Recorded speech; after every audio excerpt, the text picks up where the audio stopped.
Welcome to Ready Layer 2 with me, git.smol. This is a podcast for the founders, innovators, and experimenters building the future of Web3 on Arbitrum. Hey everybody, welcome to the Ready Layer 2 podcast. This is Don Lee, or git.smol as I'm known on the internets, and I'm joined here today by D. Jin from Vela. Dan from Vela, welcome to the show, sir. Thank you for having me. Absolutely. I've been looking forward to catching up with you. The Arbitrum DAO Gaming Catalyst program first dropped probably about a month ago, I think at this point. You were instrumental in getting that first draft out, and I'm sure you've been running around like crazy trying to move this thing along over the past month. And that's what I want to dive into today. If you can give like that 30-second elevator pitch of what the program is, and then I want to dive into what's going on with it. Where are we at in the process? What to expect, et cetera, et cetera. Yeah, just quick intro. I'm one of the core contributors to Vela on Arbitrum, which is a DeFi protocol, but contributing pretty heavily to the gaming ecosystem lately, just by proxy of my passion for gaming and also my belief that Web3 gaming is one of the most untapped verticals within crypto at the moment. Even though it's been around for a while and then there's been some pretty cool stuff that's come out, it's still not at the point where, as a gamer myself, I would say I'm super excited about the games currently in the market. Although there's tons of potential, right? And lots of talented teams, lots of builders, lots of new games, and the evolution of gaming from, say, 2020, when you started to see one of the more advanced Web3 games come out, to now has been just tremendous. What we've been working on for Arbitrum is something called the Gaming Catalyst program. And it's meant to do two things. Number one, get people excited as a brand about Arbitrum for gaming, right? So get gaming on the map for Arbitrum, get Arbitrum on the map for gaming. And second thing is just to direct a reasonable, aggressive amount of funds towards encouraging orbit development, which is the new L3 for Arbitrum that everybody's super psyched about, towards other tooling, towards just onboarding into Arbitrum and being able to get your feet wet and move through the development pipeline to get a game out there, a quality game. So just a summary of what the program entails. There are two distinct categories of ways that the GCP can help projects and teams. One is a grants program, and that is exactly what it says, usually for incentives for smaller kind of asks, and it comes with no kind of required return to the DAO. The other bucket is for investments. So this is a pretty unique paradigm for crypto in general, that a DAO is helping stand up a fund. There is going to be a commercial kind of structure for these games, mainly because gaming isn't like DeFi, right? DeFi brings sequencer revenue directly onto L2s. They bring onboarding of new users really quickly. Gaming is much more long tail. Every game is going to have different ways they're interacting with the blockchain. Some of it may not be high throughput, right? It might be something simple like, hey, every day it syncs with the blockchain in order to just provide data or transactions or something else involved with the game that's not as in-depth as DeFi or dependent on blockchain like DeFi. So it's a really exciting experiment. And the total size of the program is also one of the larger, if not largest, gaming funds in DeFi or crypto right now, with a 200 mil ARB budget. And that's for a few reasons, right? This is a 3-year program. It's meant to adapt to the needs of gaming, right? Gaming is expensive. There are a lot of kind of support mechanisms needed. And since it's 3 years, right? It needs to be sustainable. We're also going to be hiring a full-time team to run the program, which is also a first for the DAO.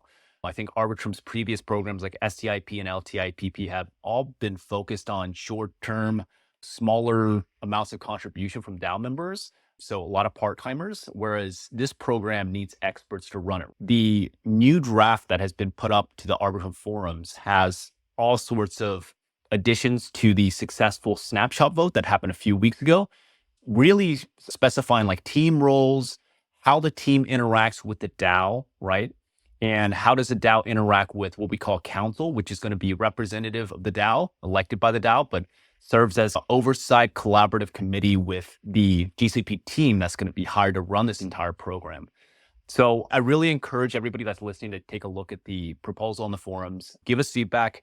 We're hoping to go to tally very soon, which will help us ratify this program and start the elections of council, start the setup of entities, start all the good stuff that needs to happen in order to facilitate a program like the GCP. Yeah, right on. It's definitely an interesting structure for this world, and I'm excited to see how this plays out in the long run. But it's just the process so far has been that you posted this thing up on the Dow Foundation site, basically for discussion first, and then it was the tally vote for temperature check that did really well. You redrafted it, put that up there.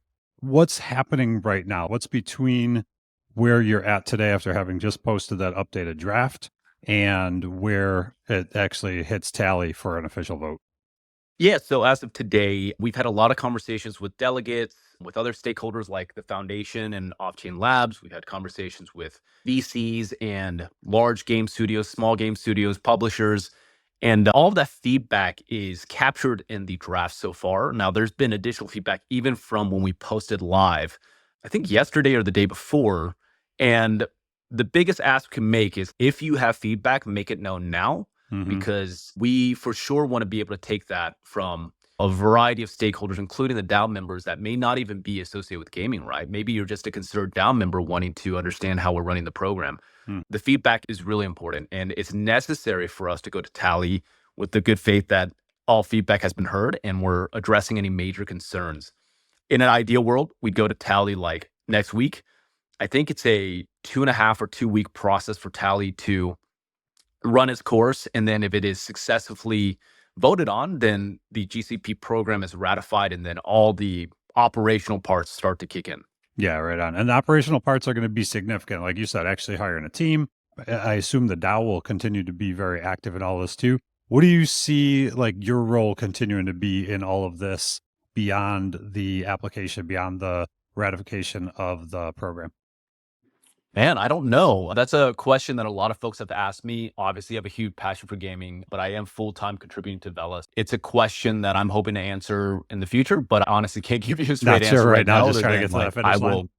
Yeah, I'll be Fair helpful enough. where I can, and if future holds something else, then we can definitely pursue that path. But right now, I'm like hyper focused on gathering feedback and getting to the finish line, like you're Yeah, saying. right on. Yeah, and that's I imagine a massive task. So as an Arbitrum gamer, I appreciate you. I appreciate the effort you're putting into all this. I'm sure it is. It's tough to squeeze in, but from the process so far, it's gotten a ton of support all along the way. And if you look at the voting totals, it's very clearly everyone's hell yeah, let's do this. But there are some no's. There were some votes that were like, no, we're not on board with this. What are the major objections that have led to people voting no on the tally vote, for instance? Like, what are you hearing that people think are missing? People think this is a bad idea in general? What's the feedback? I think that the snapshot Tim check vote have 99% or 98% plus that Mhm. said yes. Yep. So I really haven't heard a lot of no's, but Okay. I think the closest thing to the no's that I heard was, hey, we're voting yes, but these are the things that I want to see in more clarity in order for us to ratify the program. And just for those that haven't been involved with the Arbitrum DAO extensively, every kind of proposal that goes up goes through a snapshot vote. That's just like a directional thumbs up, thumbs down, right? Mhm. It does not ratify the program. And then afterwards, there's a chance for the proposal authors to adjust the proposal, add details, address feedback, and then repost it so that we can go to a tally with a cleaned up, reinforced proposal.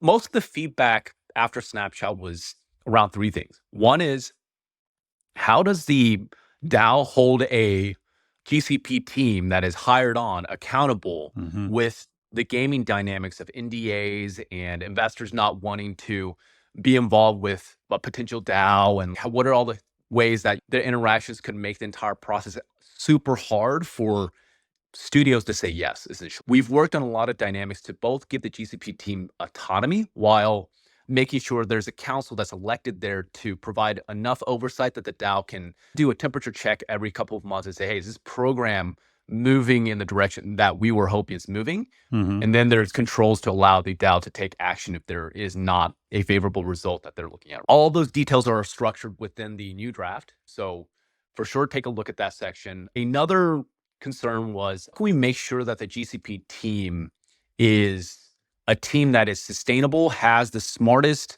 most talented folks that are capable of running this program Mhm. and attractive enough to bring in those folks. So we worked a lot on budget. We worked a lot on defining the roles. And this is extensive interviews and collaboration with like top VCs and game studios and all the folks that would know this stuff like at heart. And then the last thing was being really specific about how publishers, studios interact, and what is a grant and what is a investment, and how do you separate those out? So the original proposal had a lot of language saying, hey, we're going to earmark almost 60, 50% of the budget towards publishers so that publishers can make more freedom of decision around who's getting funded and stuff like that. Mhm. After extensive talks with the ecosystem, like it was really hard to justify just making this program tailored towards publishers versus just studios and publishers together. So instead of earmarking the budget towards publishers, we broke it out into the two categories I mentioned before, which is grants and investments. Mhm. For publishers, they can get involved and sign multi-game or platform deals. So you're thinking about a treasure where you're thinking about, let's just say a Web2 publisher like Rockstar. You're coming over here and you're like, you have 5 games that you want to bring over. You don't want to create a proposal for each of them. And Right. also as a group, perhaps you're thinking, hey, I want to bring 5 games. I think 2 are going to be mega hits, but that's like spread the risk out. How do I set up the KPIs and milestones so that I de-risk and apply those KPIs overall to the games I bring over even a multi-year timeline? Mhm. So it's like we just tailored it so that it makes sense way more for gaming versus just like throwing together a DAO program. And now I feel like very bulletproof to kind of industry parameters that are normal for Web2 and Web3 gaming. Got it. Got it. And then does the GCP handle the grants as well, or does that fall back on the council that is elected? Yeah, so the council's going to be a bunch of like very diverse experts with skill sets that may include several of these items or maybe just one. Mhm. But we're looking for people that are like, hey, they've been a founder at a game studio and brought like some amazing games to the right, or they've been at a very successful VC and they know how the fund structure should operate. Or they're a DAO member and they're just like super ingrained in the DAO. They know how to work with the DAO and they know the mechanics of the DAO, or any of those, right? Yep. Essentially, we're looking for folks that know what they're doing and can bring a wide variety of perspectives without like just sitting in there and like voting yes, no. There needs to be a lot of value. And Yep. so they're not going to be full-time folks. I think that'd be a little bit hard to ask. These are going to Mhm. be folks that are probably running their own companies and or retired or any Yeah. variety of kind of I don't want to be full-time type of people. So we're trying to reduce the load on them while getting that value. Most of the interactions will be like collaborative. Hey, every 2 weeks, let's do a summary of what's happening. We're going to give you advisory. If we see something super malicious, we may inform the DAO to call vote, Okay. right? And they'll work with the GCP team to create a transparency report akin to what you see the foundation doing. It's going to be Yep. high level, Yep. not specifics, right? But enough for you to glean some information to understand how the program is progressing. There will be one member that we're proposing to be part of the investment committee. So they're like a person that's going to be in these biweekly or monthly investment committees that decide ultimately whether a project or publisher or studio gets funded. And I think that's a powerful mechanism as well to get a little bit of transparency and hands-on kind of collaboration from the council into the GCP inner workings. Got it. Very cool. So GCP ends up being a standalone organization, much like the foundation, then I imagine. And GCP is elected by the DAO to oversee them, act as like a board of directors almost, and then, like you said, report back to the DAO and give advice and things like that. Pretty cool. Definitely a unique structure. A whole bunch more I'd love to dig into on that, but I'm going to defer the user back to the proposal itself, and because we're short on time here, and I want to just let you wrap up. But from here, just curious what not asking you to predict, but what's your sense on timing? Are we like weeks away, months away from this thing being finalized, or what's your gut say on that kind of plus minus days or weeks? Yeah, so I think the question is around like ideal timeline, right? I think if we're trying to push the tally next week, then we could have the program up and running to an extent by say June. Mm-hmm. However, tally could take longer. We could get more feedback. So Right. I don't want to say anything until the fat lady sings, and Yep. I definitely think it could extend further than that. So I think soonest is probably June. We still have to do the council elections. There's still a lot of logistics. There's Yep. entity set up. There's just a lot. Yeah, I think I do want to manage expectations and just say summer is the timeline. Yeah. Summer's the timeline to really get it going. And then obviously it's going to take time for this thing to have impact, which is why it's a multi-year program. So yeah, again, managing expectations. It's like, it gets the ball rolling, and then it takes some time to start making things really happen. And it's gonna be a while before people really feel it in the ecosystem, if you will. Would you agree? Yep. Yeah, it's going to take some time for it to make its full impact, but I think the excitement is generated and the commitment that the DAO has shown just via the snapshot vote and comments and support Yep. overall has already made so many people excited. Oh, So 100%. Yep. Yeah, it shows. Yeah, it shows this is a place you can come and do gaming, no doubt. And I'm sure, yeah, it's probably already got people making decisions. I know you got to run. I appreciate you jumping on quick to do this. We're going to have you back in the next little bit to talk about Vela. And I'm sure if there's updates on this thing, we'll pick up on that too. But just I appreciate you coming and giving the update. And again, appreciate your efforts on all this. Something I see as a huge positive for Arbitrum. appreciate you. Let's definitely circle back as the GCP progresses, and super happy that you're covering this. Please reach out to me. You or anybody listening has around GCP. I'm very open in terms of collaboration. So I'm here for you guys. All right, man. Very cool. Thanks again. Have a great day. To the listener, thanks as always for joining us. We'll see you next time on Ready Layer 2.